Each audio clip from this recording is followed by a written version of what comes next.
So you've been considering finally buying a home, but it's such a big deal with so many moving parts and it's such a long process, you don't even know where to begin. Well, I got you covered. Stay tuned, we're going to go through step by step what you need to do to buy a home. What's happening? I'm JC Agajanian, broker associate with the Whissel Realty Group at EXP. And today we're talking about buying a home step by step. And really what we're focusing on is helping the first-time home buyer understand what's needed and where to get started. So as a broker who's been doing this for a lot of years, you're not going to be surprised when my first recommendation, the first step you ought to do is connect with a fantastic real estate agent. Whether you're thinking about buying, new construction or a pre-lived in / pre-loved home, you're going to really want someone in your corner who is looking out for your best interest and really knows what they're doing. So after that, you're definitely going to want to connect with a very good lender. Your agent will surely have some great recommendations for you, but you need to know, what you can buy, what that purchase price is going to mean to your down payment money, and what that down payment money and purchase price is going to mean to your monthly payment. And you're going to want to make sure you don't forget to include things like taxes and insurance or an HOA payment or anything else that might be included like Melrose in that monthly payment, not just your principal and interest and taxes and insurance. So you want to make sure you have a great person to coach you through the process. And furthermore, you want to know if you might be in a position to buy a home that could use a little work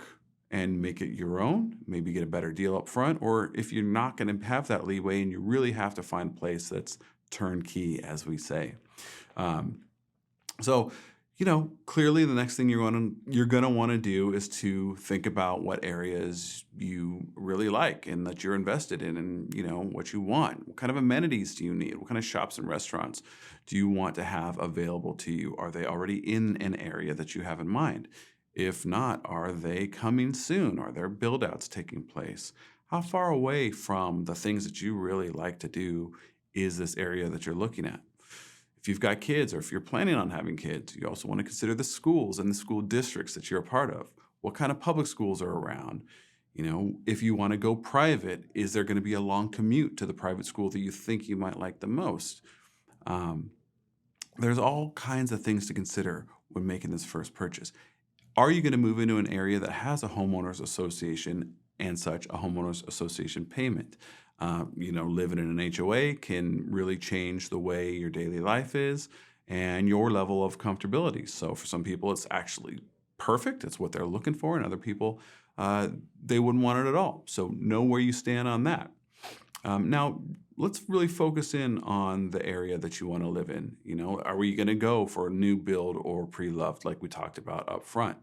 There's an upside to buying new without question. You've got a peace of mind that everything is going to be brand new. Nobody else has ever lived in it before. It's like buying a brand new car, and it's going to work as it should.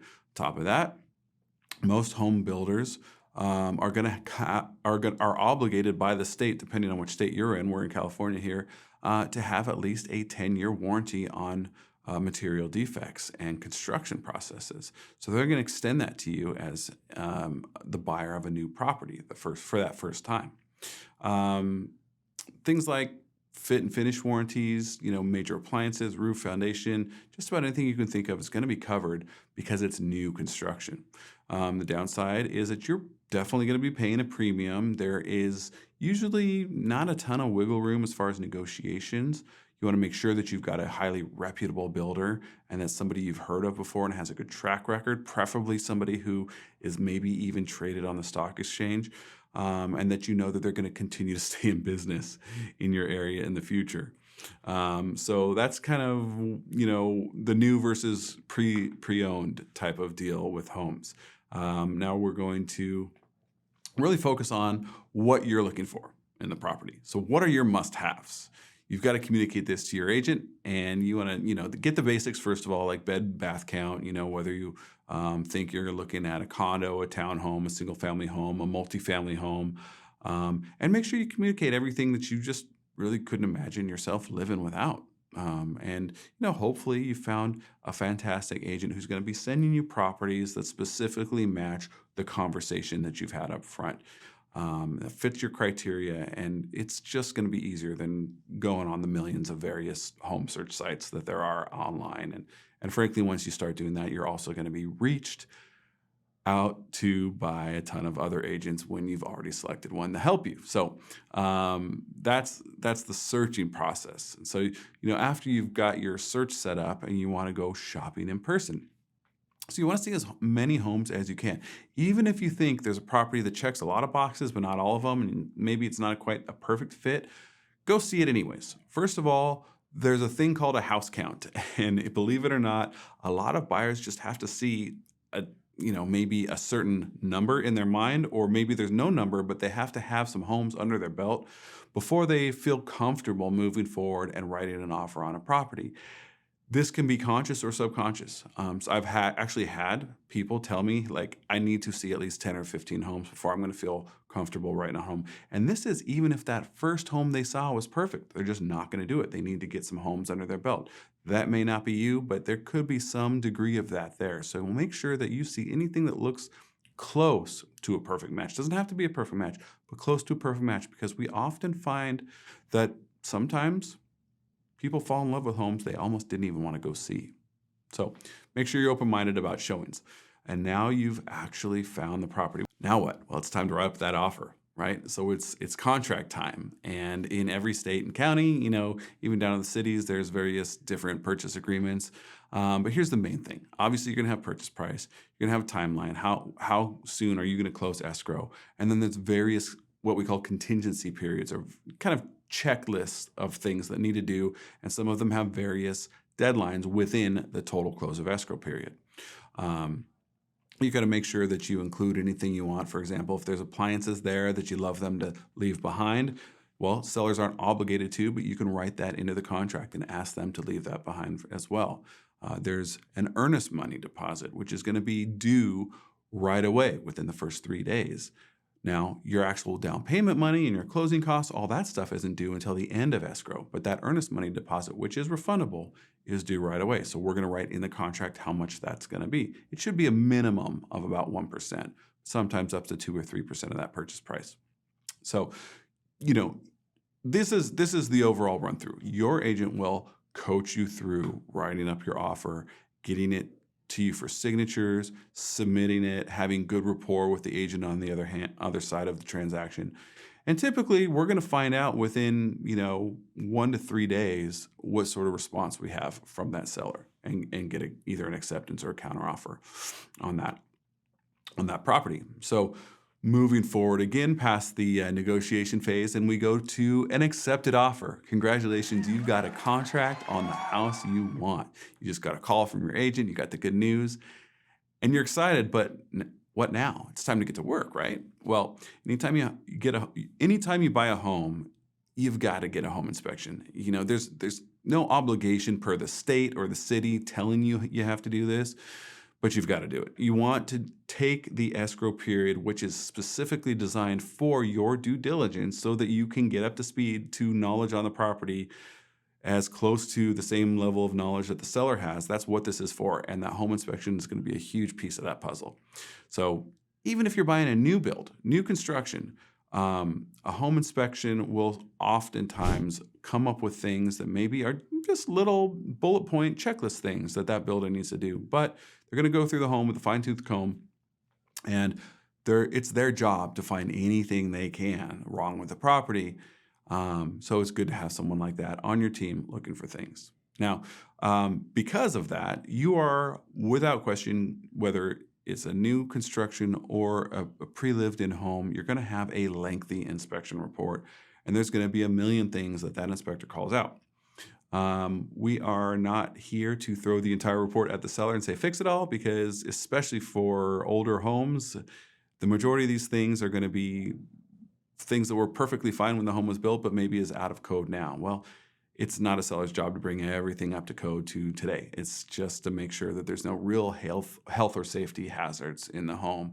And if there's things that are just broken, or they are presenting a health and safety issue, or it's maybe just a repair that isn't really health and safety, but it's going to be so expensive that it causes you to think twice about moving forward into the home, well, at that point, we may want to go into renegotiation time again. We've already negotiated the price and the terms up front, but now after the physical inspection period comes, we're going to want to look at this again. And if there are some things like that come up, we may want to go and ask them for either a credit of some sort or a repair to be physically done before we're going to go ahead and close escrow. So that's another hurdle that we move past. And with the home inspection complete and we're happy with the outcome, whether it was fine up front the way it is, or we had to ask them to do some things for us, now we just need to get the appraisal done and then get the loan wrapped up, because these are all intertwined, right? The appraisal is actually not for you. It sounds weird, but the appraisal is there for your lender. The lender wants to make sure that the collateral that they're agreeing to lend against is worth what you say it is and the seller say it is. Because we've already got an agreement between the buyer and seller saying this is where we think the price ought to be. But the lender has to agree with it. And the way they agree with that is by sending an appraiser out. You get to pay for that appraisal, but it also gives some validation to the fact that you were accurate in your offering price. So we get the, this is all assuming you're not using a cash to just buy outright, right? So bank wants to verify the price you're paying for. And they send someone who's an independent third party, who's a licensed appraiser, to go out and do the job. And as you've surely heard, if you've ever watched any sort of flipping or house purchasing shows on TVs, they have comps, right? The comparable sales. What is a very similar home in size, makeup, condition, geography, and lot size that has sold recently? We shoot for 90 days or newer, sometimes as far back as 6 months, but definitely no longer than that. So that's how the appraiser puts their report together. In the event that it does come in low, which is not all that often, just like with the home inspection, we may need to have to go back and negotiate again. So that would be the third negotiation if that comes up. Most of the time, that's not the case. The appraiser's job is really to see if they can agree with the contract, and usually they only go high or low if they just really feel strongly that that's not the case. If it's within scope, and usually it is, with what the other homes have sold for, and because you've got a listing agent who helped the seller establish the list price in the first place, and you've got a buyer's agent who helped the buyer write a compelling offer that makes sense, usually that number comes in right on the nose. If not, especially if it comes in low, we may have to go back and do that negotiation. If it comes in high, nothing to be done there. You're just happy, put a smile on your face, and keep moving forward. So now we've got the appraisal done, we've got the inspection done, we've got our accepted offer, and now we're almost to the finish line. We just need to get those loan documents wrapped up, and surely there were a couple steps that helped you get to this point. Usually there's a pre-approval process, and then a conditional approval process, and now a final approval process. So you've got a whole nother parallel track running with your lender at the same time that you do with me on your purchase. But we finally get to the point where you've given the conditions, there's trailing items needed from the lender, you've gotten that submitted, and now you're ready to sign your loan documents. So your lender sets your time. They're going to send you either a mobile notary to your house, or maybe you go into the escrow office and sign before a notary. But you do that just usually a few days before you actually close escrow. After that, we get the remainder of those funds into the escrow account. So you're going to send the balance of your purchase price for your down payment money and any closing costs that need to go in. And that will be added to that earnest money deposit that you've already submitted. And now all funds are there. All you need is your lender to put the balance of those funds in. And that's what we call funding the loan.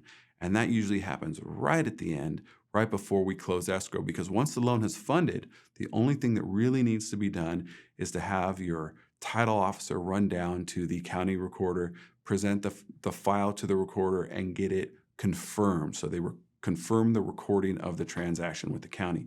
Once we get that confirmation, we can celebrate with you. We can give you those keys, and we can pop that bubbly. Congratulations, you have purchased a home. That is a whirlwind of an escrow, typically taking 30 days of your life, in addition to the preparation time, the searching, and the getting pre-approved and everything. But I hope you found it helpful, and I hope it gives you a little bit higher level of comfort into moving into that first purchase of home for yourself. If you've got any questions related to this or anything else, I'd love to chat with you. Send me a message right here, and I'll talk to you soon.